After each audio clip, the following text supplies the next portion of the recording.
Hello बच्चों, let's see this question.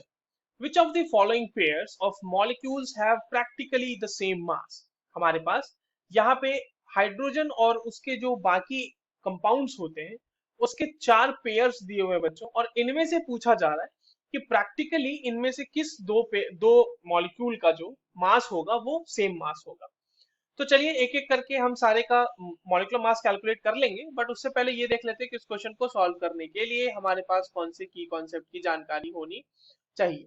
देखो बच्चों, ये जो सवाल है ये बेसिकली हमारे पास हाइड्रोजन और उसके कंपाउंड से रिलेटेड सवाल है, और उसकी प्रॉपर्टी, और वो भी प्रॉपर्टी बहुत ही स्पेसिफिक, यानी कि मॉलिक्यूलर मास। तो हाइड्रोजन एंड इट्स कंपाउंड्स जो है उसका क्या देखना है, प्रॉपर्टी, उसके मॉलिक्यूलर मास के बारे में बात करना है हमें। ठीक है, मॉलिक्यूलर मास के बारे में। सबसे पहले तो हमारे पास जो जो यहाँ पे एटम्स मौजूद है उसको देखते हैं।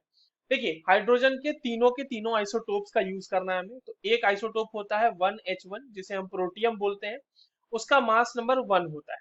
सिमिलरली एक होता है 2D1 ड्यूटेरियम जिसे बोलते हैं, जिसका मास नंबर 2 होता है, यानी उसके लिए हम 2 रखेंगे मास, एटॉमिक मास की वैल्यू।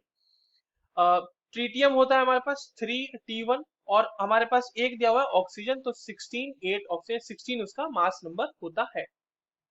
अब एक एक करके क्यों ना हम सबके मॉलिक्यूलर मास को कैलकुलेट कर लें। तो देखिए H2O में बच्चों कितने हमारे पास दिए हुए H2O में हमारे पास हाइड्रोजन है 2, तो 2 × 1 हो जाएगा। देखिए इसका मास नंबर मैंने मल्टीप्लाई किया, और ऑक्सीजन का हो जाएगा 16, तो ये हो जाएगा 18U। ठीक है। दूसरा हमारे पास है D2O। D2O का कितना हो जाएगा बच्चों, 2 × ड्यूटेरियम के लिए 2 प्लस ऑक्सीजन के लिए 16, तो ये हो जाएगा 20U, मतलब मॉलिक्यूलर मास यूनिट, ये जो U होता है। उसके बाद हमारे पास क्या दिया हुआ है कंपाउंड, हमारे पास कंपाउंड दिया हुआ है DTO।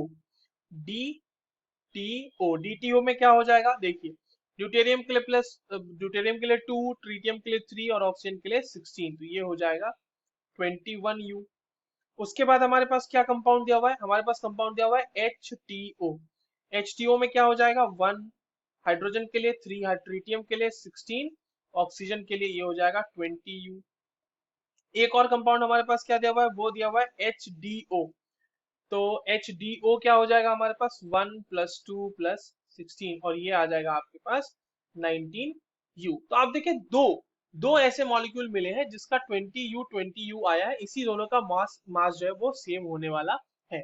और ये दोनों पेयर कहाँ दिया हुआ है बच्चों, ये दोनों पेयर दिया हुआ है ऑप्शन नंबर सी में।